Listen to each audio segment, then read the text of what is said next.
वर्चसा विरामे गीर्वाणवाणी भुवनाभरणं भवत्या वंदे दयार्द्रचरणं शरणं जगत्या। समुपस्थित यतिवृंद,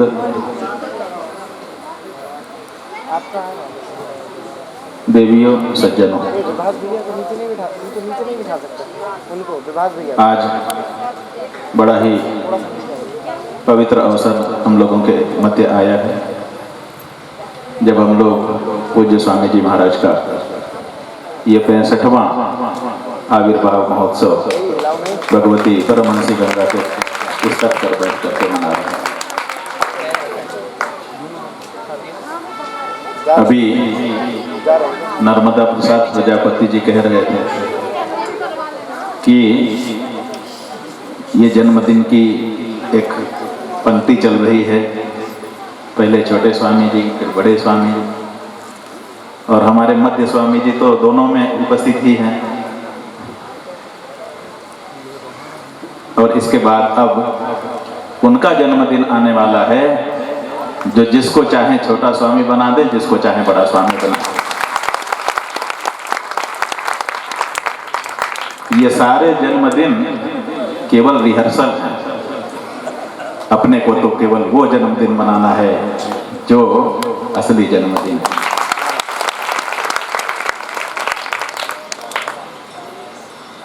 आज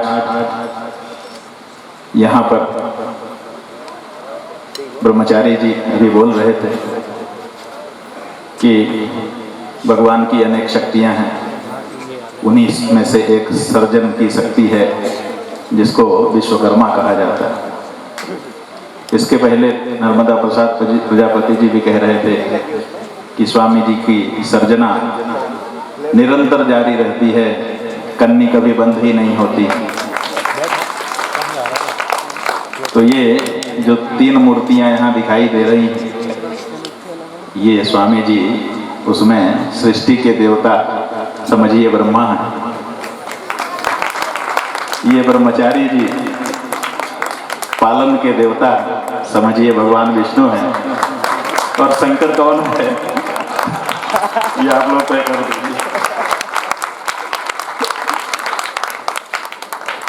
हम ही को लोग कहते हैं कि आप ही से डर लगता है, बाकी तो आप पता नहीं। ये जैसे परब्रह्म परमात्मा की 3 शक्तियां हैं, ऐसे ही परब्रह्म परमात्मा के रूप में परम पूज्य जगत गुरु जी महाराज हैं, और उनकी ये शक्तियां काम करने लगती हैं। परम पूज्य महाराज श्री को ये दिखाना है जो वर्णन हम लोगों ने पुराणों में, वेदों में, शास्त्रों में पढ़ा है, उसको चरितार्थ करके दिखाना है। इसीलिए वो एक जगह पर बैठ करके अब अपनी शक्तियों के द्वारा कार्य करते हुए दिखाई दे रहे हैं। वो परब्रह्म परमात्मा, वो परम तत्व है, और उन्हीं परम तत्व की ये सब चिंगारियां हैं जो आपके बीच में दिखाई दे रही हैं। और उनमें से एक मुख्य चिंगारी परम पूज्य स्वामी जी महाराज, भगवान श्री कृष्ण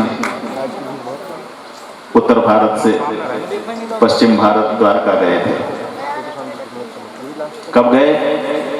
जब गुरु जी के आश्रम में 64 दिन रह करके 64 कलाओं का उन्होंने अध्ययन कर लिया।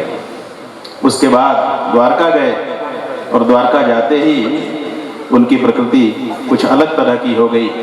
कहाँ तो बंसी बजाते थे और कहाँ चक्रधारी बन के चक्र चलाने लगे। ऐसे हमारे स्वामी जी भी 64 वर्ष पूरा कर रहे हैं। 64 वर्ष का मतलब 64 दिन, क्योंकि देवताओं का जो दिन होता है वो हम लोगों के 1 वर्ष के बराबर होता है। तो ये जो 64 वर्ष स्वामी जी के पूरे हुए हैं, समझिए 64 दिन पूरे हुए हैं।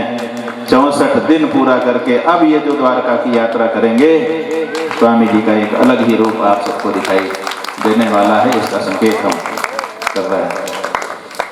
बंधुओं, हमने एक श्लोक पढ़ा था, उत्साह संपन्नम दीर्घ सूत्रम क्रिया विधिज्ञम व्यसने स्वशक्तम शूरम कृतज्ञम दृढ़ सौहृदम च।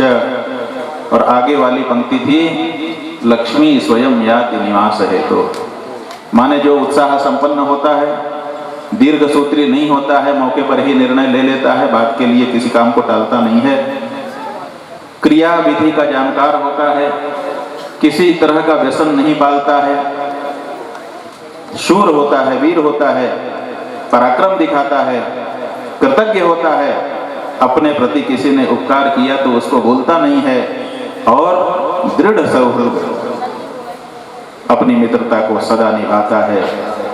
ऐसे व्यक्ति के पास लक्ष्मी स्वयं आती है, ऐसा कहा गया। ये हमने पढ़ा। तो हमने सोचा कि ऐसे व्यक्ति कौन होते हैं उनके पास लक्ष्मी आती है, कोई व्यक्ति तो दिखे, उदाहरण तो हो। तो उदाहरण खोजने लगे तो ये श्लोक जो है वो हम ऐसे अब पढ़ते हैं कि उत्साह संपन्नम दीर्घ सूत्रम क्रिया विधिज्ञम व्यसनेश्व सक्तम शूरम कृतज्ञम दृढ़ सौहृदम च स्वामी सदानंद सरस्वती जी।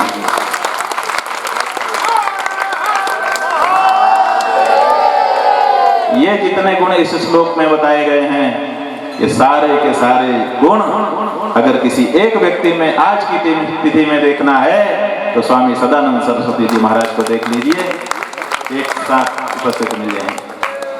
रिकॉर्डिंग तुम करोगे यहाँ पे अगर हम। और हम तो ज़्यादा कुछ नहीं कहेंगे क्योंकि हमारे मौन का समय हो रहा है, इसलिए एक ही बात आपके सामने कहना चाहेंगे कि इनका नाम है स्वामी सदा आनंद सरस्वती। और हमारी भारतीय संस्कृति में 4 ही पुरुषार्थ हैं। उनके नाम आप जानते हैं, धर्म, अर्थ, काम और मोक्ष।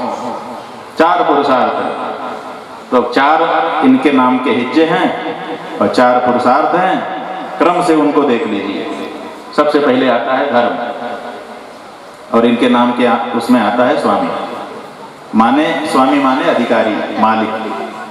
तो ये धर्माधिकारी है, इसलिए धर्म इनके नाम में चरितार्थ होता है। सदा ये दूसरा हिज्जा है। और उधर दूसरे नंबर पे क्या आता है? अर्थ माने धन संपत्ति। तो धन संपत्ति स्वामी जी के पास सदा रहती है। और इसका प्रमाण भी है, इनकी पीठ में दाहिनी तरफ एक लक्षण है और उस लक्षण को देख करके ज्योतिषियों ने और जानकारों ने बताया है कि तिल लहसुन भौरी मसा हो दाहिने अंग जाए बसे बनकंड में तहो लक्ष्मी संग। तो ये जहां चले जाएं, द्वारका भेज दो तो द्वारका, जैसा कि आदरणीय ब्रह्मचारी जी ने बताया, ज्योतिर्मठ भेज दो तो ज्योतिर्मठ, जहां चले जाएंगे लक्षण संपन्न है तो स्वाभाविक है लक्ष्मी वहां साथ जाएगी।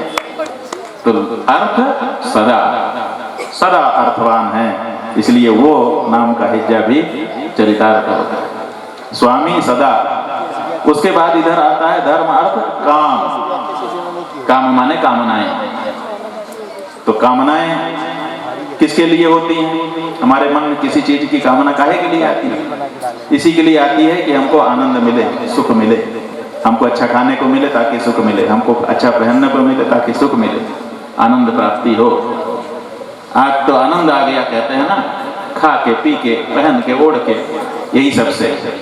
ये सब जरूरत ही नहीं है, क्योंकि नाम में पहले से आनंद, जो आत्मानंद ले रहा है उसको विषय आनंद की आवश्यकता ही नहीं है। तो वो धर्म, अर्थ, काम भी स्वामी जी के नाम से ही चलता अर्थ हो रहा है। और अब जो चौथा पुरुषार्थ है वो है मोक्ष। और मोक्ष तो ज्ञान से मिलता है। ऋते ज्ञानान्न मुक्ति ही शास्त्र का उद्घोष। ज्ञान की परम आवश्यकता है। आप कुछ भी कर लीजिए, कर्म से मुक्ति नहीं मिलेगी। कर्मभ्यो मुक्ति निष्ठा, ये जो कहते हैं वो गलत कहते हैं। यही तो शंकराचार्य जी का खंडन था। नास्ति कृत कृतेन कर्मणा अकृतो मोक्षो नास्ति।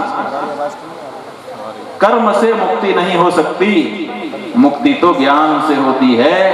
और ज्ञान की देवी सरस्वती है, अपने आप स्वामी जी के नाम में तो लेख तो इसलिए आप स्वामी सदा आनंद सरस्वती ये कहें, चाहे धर्म अर्थ काम मोक्ष कहें, ये एक ही बात है। तो ये जो मूर्ति आपके बीच में बैठी हुई दिखाई दे रही है, ये ऐसी ही मूर्ति है। चारों पुरुषार्थों का इनके जीवन में समन्वय है और ऐसा समन्वयी पुरुष बहुत सौभाग्य से उपलब्ध होता है। हम तो यही कहना चाहें कि देखिए, आग के पास जाएंगे तो हमको गर्मी मिलेगी, बर्फ के पास जाएंगे तो ठंडी मिलेगी। चारों पुरुषार्थों का जिसमें समन्वय है, उसका सान्निध्य लाभ अगर हम करेंगे तो हमको भी चारों पुरुषार्थ सहज में प्राप्त हो जाएंगे। तो आज ये जो 65वां 64 पूरा करके 65वां जन्मदिन पूज्य स्वामी जी महाराज का यहाँ पर समवेत होकर के हम लोग मना रहे हैं। निश्चित रूप से हम लोग भाग्यशाली हैं और परम पूज्य स्वामी जी की भूमिका निश्चित रूप से उत्तरोत्तर बढ़ती चली जा रही है। परम पूज्य शंकराचार्य जी महाराज ने जाने कितने उपक्रम उन्होंने चला करके रखे हैं, जाने कितने तो आश्रम बनाए, जाने कितने विद्या के सेवालय बनाए, गाय की सेवा के लिए स्थान बनाए, धर्म प्रचार के लिए कितने कार्य कर रहे हैं, गिनाना तो उसके लिए अलग से समय चाहिए। उन सब के संचालन का जो दायित्व है वो पूज्य स्वामी जी के कंधों पर है। लेकिन ये मजबूत कंधे वाले दृढ़ स्कंध हैं, इसलिए किसी चीज के लिए कोई परवाह न करते हुए सबको साथ में लेकर के चलते चले जा रहे हैं। निश्चित रूप से हम सभी लोग स्वामी जी का दर्शन करके अत्यंत प्रसन्नता मन में प्राप्त करते हैं और निराशा का तो कोई स्थान ही स्वामी जी के जीवन में नहीं है। तो बहुत ही सुंदर ये अवसर है, इस अवसर का आनंद आप सब ले रहे हैं। यहीं पर अपने भी सौभाग्य का उल्लेख करते हुए हम वाणी को विराम दे रहे हैं। पूज्य स्वामी जी महाराज को अनेक अनेक बधाइयाँ हम लोगों की तरफ से समर्पित हैं। हर हर महादेव।